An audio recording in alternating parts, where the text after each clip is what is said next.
The story the mainstream media refuses to cover. What we learned from the Senate Judiciary Committee criminal referral of Christopher Steele, the author of the salacious anti-Trump dossier. What it tells us about the Nunes memo and why the mainstream media are too afraid to say a word about it. Let's start with the first question and untangle this as clearly as possible. What we learned from the Senate Judiciary Committee. Now, one of the games the mainstream media plays when they're trying to obscure the truth is they try to make complicated stories as confusing as possible in order to stymie understanding, in order to make the truth blurry. We don't do that here. Here's what happened.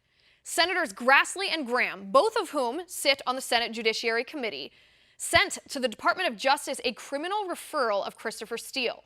Steele is the author of the infamous anti-Trump dossier, the one that was paid for by Hillary Clinton. The dossier, even though it was paid for by Hillary Clinton, was used as the justification by the FBI to spy on Trump's campaign.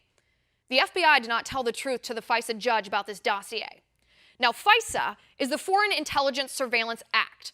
The court created by that act allows our government to surveil American citizens if there is probable cause to believe the citizen is acting as an agent of a foreign government. The FBI told the FISA court judge that the dossier written by Steele was evidence that a Trump campaign official, Carter Page, was colluding with the Russians.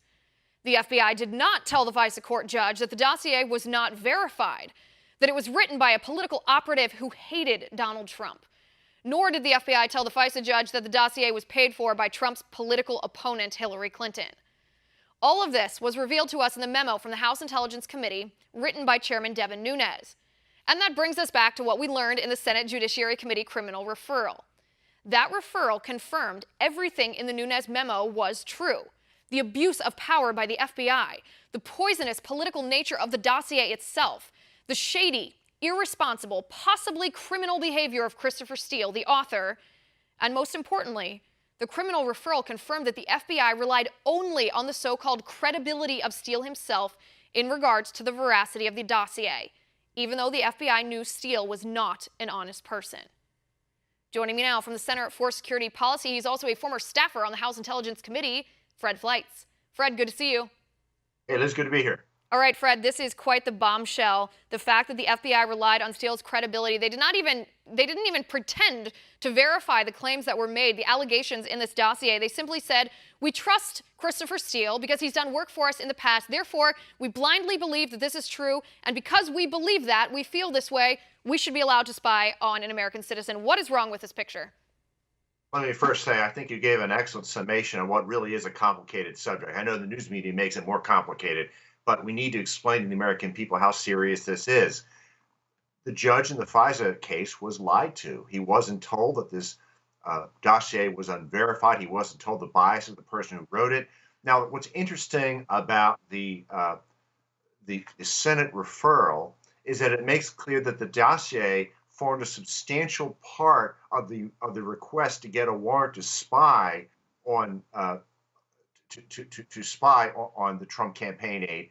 It also makes it clear that there really was nothing done to inform the judge who funded this this dossier.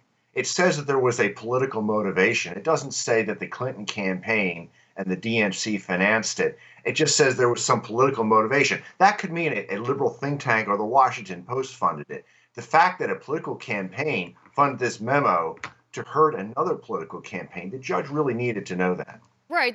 Theoretically, that should make the difference between the granting of a warrant to spy on Carter Page and the warrant not being granted. You don't spy on a political opponent or spy on a political person because their opponent doesn't believe them to be trustworthy. That's sort of how it works in politics. Opponents don't typically trust each other.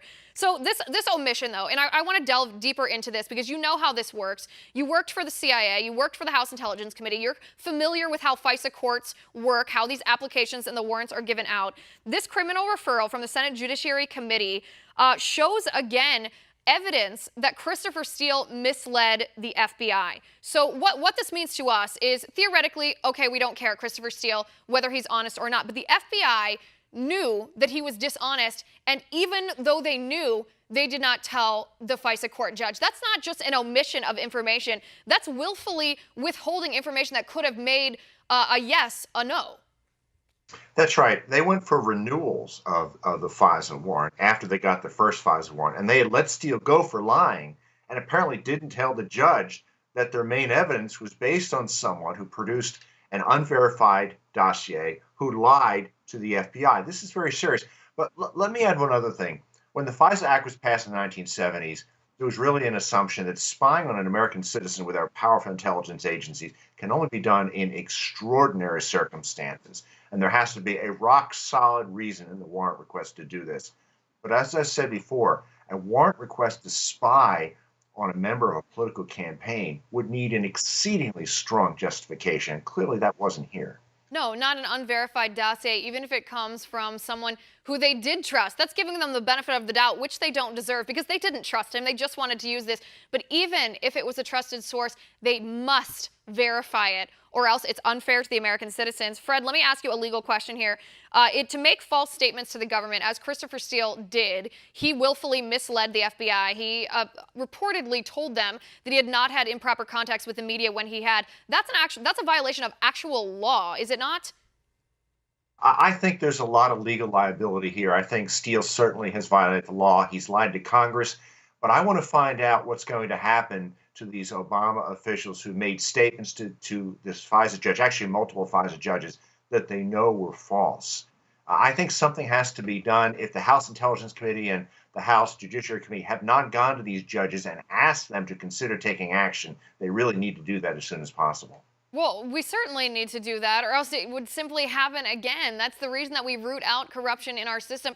That's the reason that we hold people accountable and don't just give them a slap on the wrist. Because if there is no accountability, then there is no incentive not to behave like that. The swamp draws swamp creatures. It draws people who are interested in power and in money and in obtaining what they want to obtain, no matter how they obtain it. That adds up to abuse. That adds up to bureaucrats who don't care if they violate American citizens' rights if they get their guy or their girl to win the election. That's what we see, and we have to. I talked to a congressman earlier this week, and he said, listen, I want to assure you that we are going to hold people accountable, that we're looking into this and that it won't happen again, but I haven't heard the how, and the how is the most important part. Well, I think what's happening right now, we're seeing Devin Nunes, we're seeing members of the Senate. Basically, they're putting information out. They're not waiting for the Democrats. They're ignoring the news media. They're not worrying about having a bipartisan document from the House Intelligence because it is impossible. They're getting the information out there to the American people. They know the media is going to lie about it. They know the Democrats are going to lie about it because their whole purpose, the whole purpose of this is to destroy the Trump presidency. So that's what the Republicans have to do. Push forward, get the truth out there, and don't let the Democrats and the mainstream media stop them. No, and communicate it as clearly as possible, because when you read all these articles from all these liberal sources, they make it's so convoluted. It would take a legal scholar hours to parse through this stuff. It is not that complicated. The FBI, they are the Federal Bureau of Investigation. They know the law. They know it's against the law for an FBI source to lie to them. It is against the law to do that. Yet, even after they knew that Christopher Steele, their source, lied to them, they continued to vouch for his credibility and his character and the veracity of his work to a FISA court judge. This is not just Christopher Steele that's on the line. These are FBI agents all up and down the chain and officials in the Obama Department of Justice who need to be held accountable. Fred, thank you so much for coming on the show. I appreciate it.